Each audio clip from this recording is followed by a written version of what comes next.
The war in Gaza is not being only fought on the streets. Now the fight is already inside the minds of the Israeli soldiers.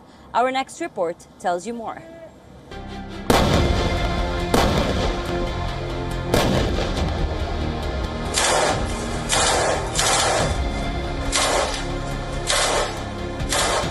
The war in Gaza sees no bounds. Tens of thousands of reservists are being called back to duty. A massive mobilization order that sounds like a rallying cry but feels more like a burden for many. According to reports, 60,000 men and women have been summoned for an expanded offensive into Gaza City.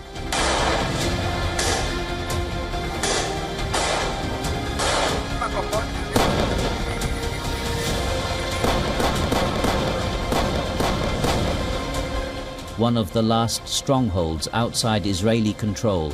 The orders are clear, but the decisions are not. For some, it is seen as a matter of duty and survival.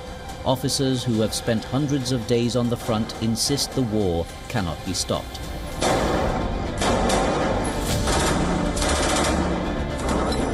Midway, that Israel must keep fighting, not just for its own security, but also as a defense of what they call democratic values worldwide.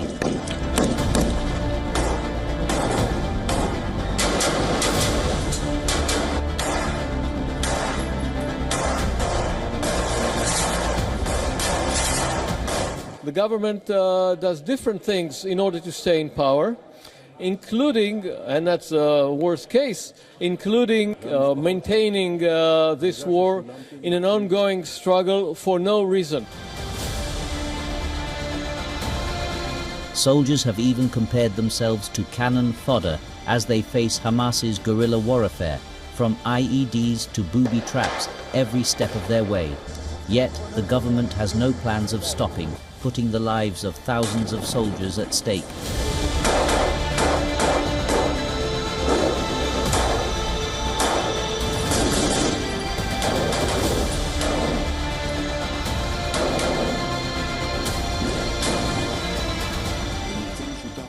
In another joint operation, the Shin Bet and the IDF targeted Hamas spokesperson, the spokesperson of the murderous evil organization Abu Ubaidah.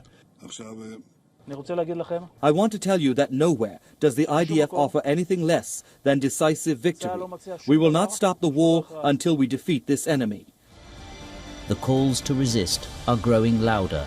In Tel Aviv this week, hundreds of reservists announced they would not return to duty if ordered into Gaza City. They described the government's strategy as illegal, politically motivated and dangerous to both soldiers and hostages. The families of hostages are echoing the same concern. Scuffles broke between protesters and police in Jerusalem this week during a large rally outside the residence of Prime Minister Netanyahu.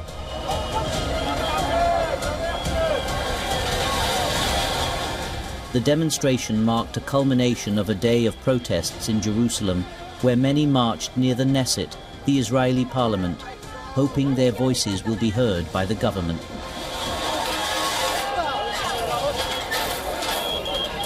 We need to get the hostages back. The government needs to get them back. It's their job to get them back, and we've been waiting way too long. But polls capture the contradictions. 3/4 of Israelis want a deal to free hostages. Yet nearly 3/4 of Jewish Israelis also say they accept the government's narrative that there are no innocents in Gaza.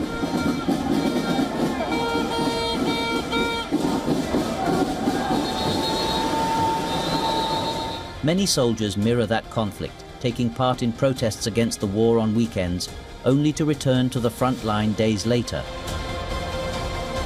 The IDF's chief of staff has called reservists a precious natural resource, but it is a resource under strain, stretched to the limit, deeply divided and questioning its own purpose.